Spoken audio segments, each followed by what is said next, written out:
Roxanne is very good at making dirt disappear, so we're definitely got our hands full here just trying to keep the plant running. And right now I could use about 3 of me. Parker Schnabel may have just stumbled onto the biggest untold gold strike in Alaska's history, an underground treasure worth an estimated $84 million, sealed away beneath a collapsed mine for nearly 70 years. But what they uncovered down there wasn't just gold. Before we dive in, hit like and subscribe, because what you're about to see is the kind of discovery that was never meant to surface. It all started with a strange transmission, an unlisted satellite call. No return ID, just a rough, distorted audio clip of an old man's voice. Most people would have laughed it off as a prank, but Parker had heard that name before.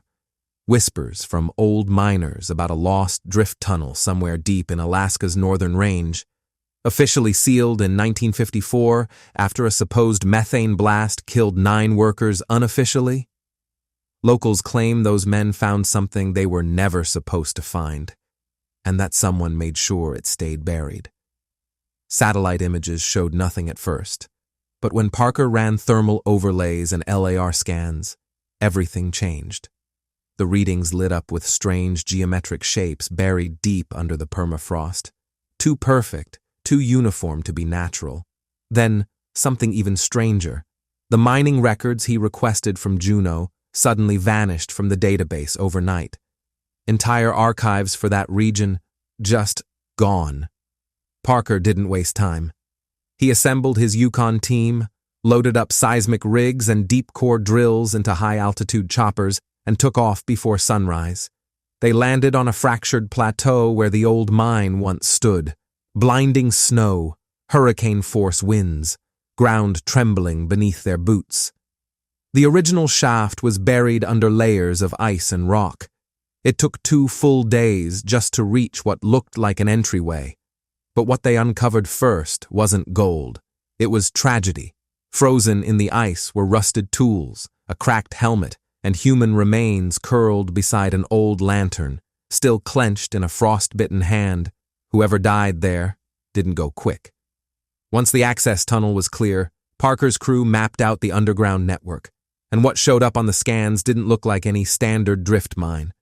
It was a maze of false walls, blocked tunnels, and hollow chambers, most of it completely unrecorded. No blueprints, no schematics, just raw, unstable earth. Thermal sensors picked up uneven heat sources behind collapsed walls. Micro-drones slipped through cracks, revealing chambers that hadn't seen light since the Eisenhower era. In one, the walls looked melted, as if fire itself had run through the rock. Parker studied the readings and muttered, "Something's down there, and it's not just ore." They drilled for 14 hours straight. Then, just after midnight, the tremor hit. Gentle at first, then stronger, splitting open a vertical shaft that plunged even deeper underground. The air that came out was thick and chemical, laced with the sharp tang of mercury. When they descended, it was like stepping into a frozen time capsule. Rail carts locked in place, mercury-stained pans, timbers crushed under decades of pressure. And on the far wall, half buried in ice and rock, was a metal chest fused to the cavern by time itself. Nobody touched it. Not yet. But that wasn't the real discovery. Behind the chest, a reinforced wall showed clear signs of man-made fortification, concrete, rebar, blast shields. Someone had tried to hide something. Parker ordered the debris cleared by hand. What they exposed made every jaw drop. A wall of solid gold. Not loose nuggets or flakes. Bars fused directly into the stone, as if molten metal had once flooded through and hardened mid-collapse. This wasn't a natural deposit. It was a sealed vault. Like someone tried to trap the gold inside. Forever. Then came the warning alarms. Pressure levels spiked. The walls began to groan. Seismic monitors flared red. Something below was moving for the first time in decades. Amid the chaos, Parker reached for a weathered satchel they'd found near the chamber's edge. Inside was a waterlogged journal wrapped in oilcloth. Its pages were charred and crumbling, dated July 1953, belonging to a foreman named Curtis Hale, the man in charge just before the disaster. At first, the entries were routine, daily reports, ore quality, tunnel progress. But halfway through, the handwriting turned frantic. Hale wrote that they'd struck a liquid vein, gold that flowed like molten metal, moving and cooling in strange, living shapes. He said their tools melted when they tried to mine it. That some workers saw shadows whispering through the walls, eyes reflecting light where there should be none. Then he described what he called a breathing wall. Stone that shifted when no one was looking. Parker passed the journal to his geologist, who scanned it while recalibrating the spectrometer. The readings came back off the charts. That fused gold vein behind the wall, if they could remove it safely, was worth over $84 million, maybe even more. But the mine itself was coming apart. Vibrations grew stronger. Drones went dark, radios failed, GPS signals vanished. And through the static, the instruments pulsed with energy, like the mine wasn't just collapsing. It was alive. Parker's tech crew tried to explain it away. Maybe a collapsed geothermal vent, maybe a magnetic anomaly caused by dense ore. But the data didn't match anything known to modern geology. Then the floor breathed. Not a quake, a long, low exhale. The ground lifted beneath their boots, then sank again, with a deep, chest-rattling groan that came from somewhere far below. That was all the warning they got. Parker called for an immediate tactical change, a full bypass through the upper adit to relieve the building pressure beneath the dome. From that moment, the operation went into overdrive. Crews rotated in 4-hour shifts, cutting steadily upward to vent the strain. But the deeper they drilled, the hotter it got. Drill heads burned crimson. Cooling reserves evaporated almost instantly. Sleep stopped being an option. Every breath felt thinner, heavier. Methane pockets burst without warning. Headaches spread like a fever, not from altitude, but something worse, something pressing in from every direction, a kind of vertigo that made the air itself feel hostile. On the third day, disaster struck. Ryan, the youngest miner on site, was caught in a sudden collapse. They pulled him out alive, ribs cracked, eyes glassy. When Parker crouched beside him, Ryan whispered, "There's a tunnel down there. Not rock.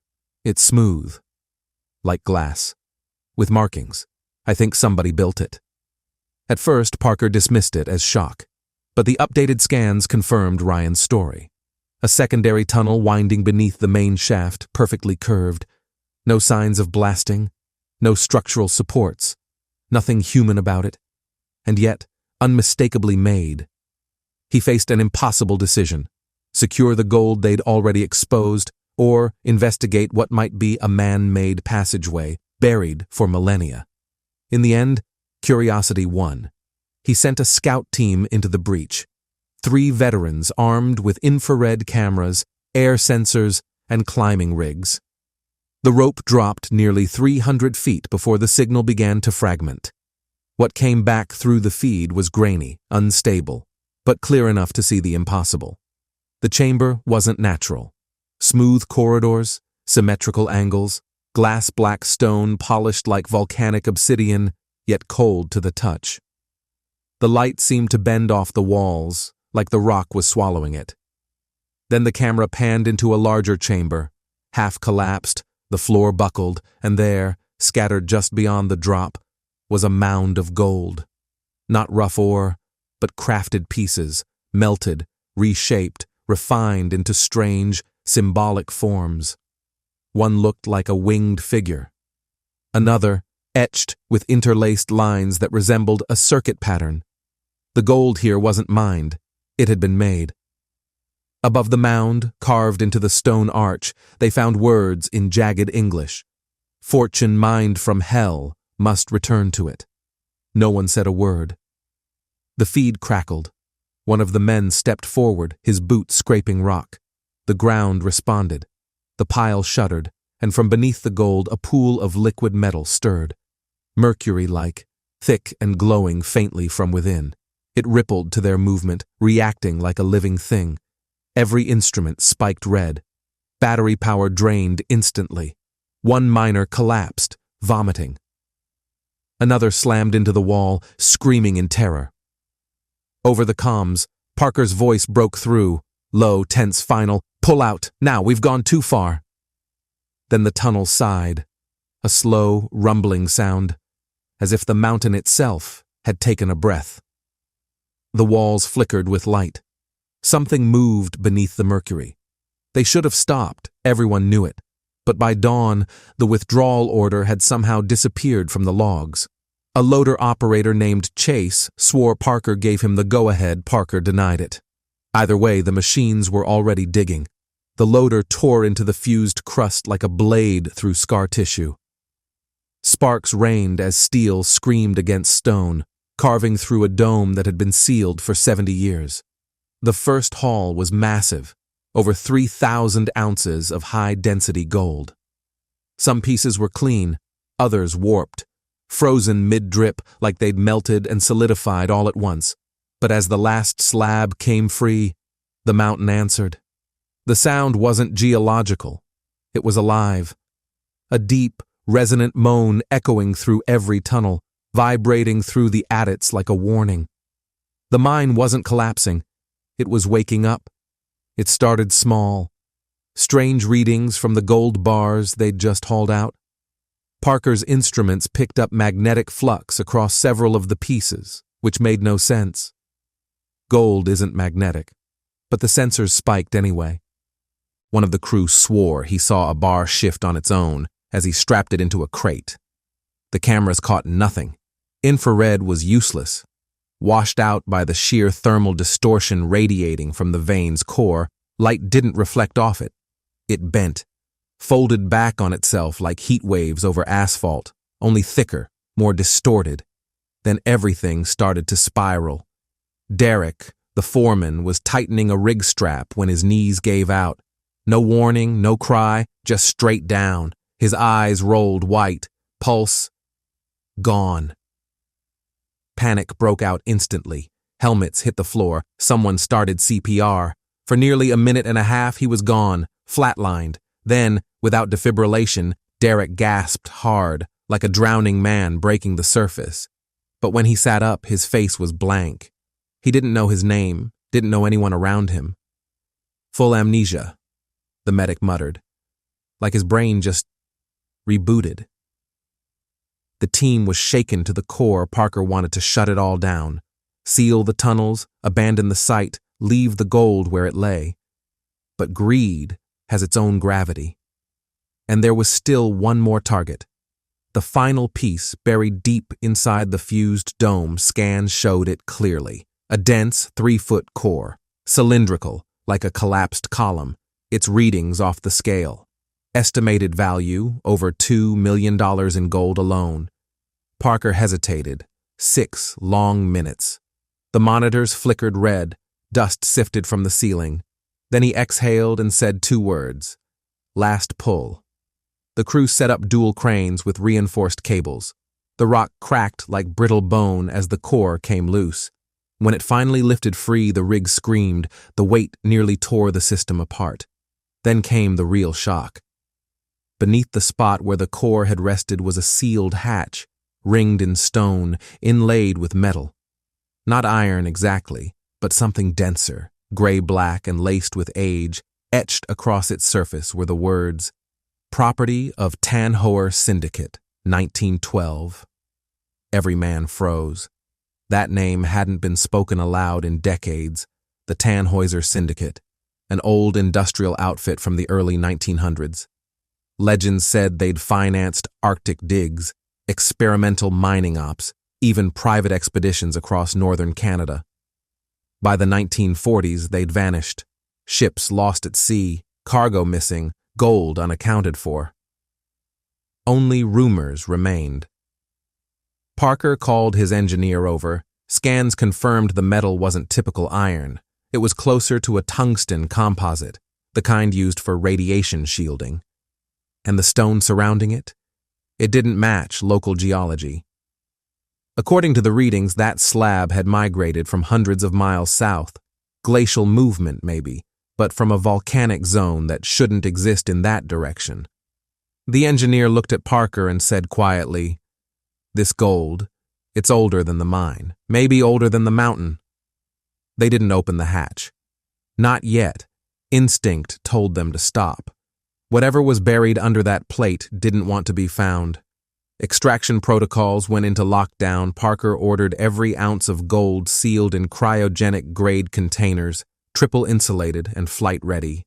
3 chopper loads, split between destinations, one for a Yukon refinery, one to Anchorage, and one to a private vault registered under Parker's name. That's when the red flags started flying. The Anchorage refinery refused delivery. Their spectrometers showed internal veins inside the gold, structures that didn't match any known formation. They called it a synthetic lattice, part metal, part something else. A second refinery flat out rejected their shipment, labeling it unstable and potentially contaminated. And then the helicopter came. Unmarked matte black, military grade. It appeared over the camp without clearance, without ID, hovering like it was waiting for permission that had already been given. 2 men disembarked. Their credentials flashed too quickly to read. One carried a radiation dosimeter. The other asked about classified alloy recovery, about any unusual metals, any footage, any journals. They took samples, soil, air, data drives, and said just one thing before leaving: cease operations, immediate non-disclosure under Section 12.5 of the Resource Containment Act. That act doesn't exist, not in any public record. After that, things only got stranger. Parker's team tried to send one of the bars to MIT under a research alias. The shipment vanished in transit. A week later, the lab sent a single cryptic email. Trace isotopes inconsistent with terrestrial origin. Further inquiry not advised. And the 16mm reel labeled Claim 27. Final load, gone. Every backup file corrupted, every digital copy unreadable. Even the people who'd seen it couldn't agree on what it showed. Some remembered a melting sequence.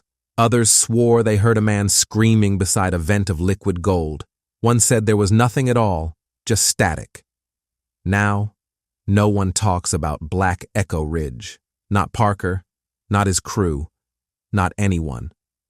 All they'll admit, in whispers, is that whatever they pulled from that mountain was never meant to be unearthed. It started as a whisper beneath the tundra. 3 days after the last supply plane vanished over the ridge, the ground began to tremble, faintly at first. Too small to alarm anyone, too strange to ignore, just soft seismic murmurs rippling through the Arctic ice, cracking the frozen soil like thin glass. But something ancient had stirred. Near Aklavik, a long-dead ice vent, silent for over a millennium, suddenly gave way. From its hollow throat rose a plume of freezing vapor that hissed into the air for nearly 6 hours. No heat source, no seismic warning, just a breath from the earth itself. Then came the voices. Stories swept through the northern villages, not alerts, but prophecies. Elders from the Gwich'in and Inuvialuit spoke of Suk Arin, the breathing cave, a place their ancestors once sealed shut with blood to silence what slept inside. They said it had opened again. Someone had broken the pact. They didn't name Parker Schnabel. They didn't need to. He heard it whispered in every outpost, always the same words, the same warning. The crew didn't talk about it. They didn't have to. The dread hung heavy enough. Each man haunted by the same dreams, winding tunnels that twisted back upon themselves, walls bleeding gold like oil, a door deep underground that throbbed with the slow rhythm of a heartbeat. Then came the sickness, nosebleeds, sleepless nights. Ryan collapsed on a supply run. Doctors found traces of metallic poisoning, as if he'd swallowed raw gold, but he hadn't touched an ounce since leaving the site. Derek, the foreman who flatlined weeks before, no longer spoke a word. He only gestures now. Refuses to sleep indoors. Refuses to fly. The reports went nowhere. Toxicology inconclusive. Every lab that analyzed the gold either denied ever receiving samples or claimed they were forced to destroy them for safety reasons. And that's when the rumors exploded online. They said Parker Schnabel opened a vault that was never meant to be opened. They called it Black Echo Ridge. And it's breathing again. The heart of it, the core nugget, is still locked away, hidden beneath a cryo-sealed vault in the Yukon, guarded by private security, worth $84 million by weight, 3 times that in speculation. But no one dares refine it. No one wants to touch it. Not even Parker himself. He planned to return in spring. Quietly. Small crew. Just to study the hatch, to see what lay below. But that plan never happened. Out of nowhere, a decades-old injunction appeared, filed by a mining company that hasn't existed since the 1970s, yet somehow still active in federal records. The charge: intellectual property breach and site interference. Soon after, his equipment was seized. Drills, rigs, containers, everything marked as government property. Then the coordinates vanished, literally. Google Earth, NOAA, private mapping software, all wiped. The ridge replaced by what looked like a simple sinkhole. It was as if Black Echo Ridge had been erased from the world. And then, the worst hit. Mason, Parker's drone operator, took a personal trip north, never came back. His final text pinged near the ridge. No crash found, no beacon, just silence. Parker never spoke of it publicly, but in his private journal, dated June 7th, one line stood alone. Some gold doesn't belong to you. You belong to it. The footage that aired later, sanitized. Clipped segments with muted audio, missing timestamps, and blurred frames, as if the camera lens itself was decaying. No hatch, no seismic feed, no engraving, just fragments, hands pulling gold from stone, and Parker whispering, "This is the hardest haul I've ever done." But that wasn't the real story. Online forums erupted. Reddit threads dissected missing footage, corrupted files, claims from a sound engineer who said the raw recordings made his nose bleed. Conspiracy channels linked the site to Cold War psychic weapon tests, Nazi relics, even secret Arctic vaults meant to hold something alive. No theory ever proven. And yet, that same quarter, Parker's operation posted the largest payout in gold rush history. Over $100 million recovered, only half accounted for. The rest still sealed away, unprocessed, hidden. The hatch remains, sealed, waiting. If what they found wasn't just gold, then what's still buried under Alaska's forgotten mines? Hit-like?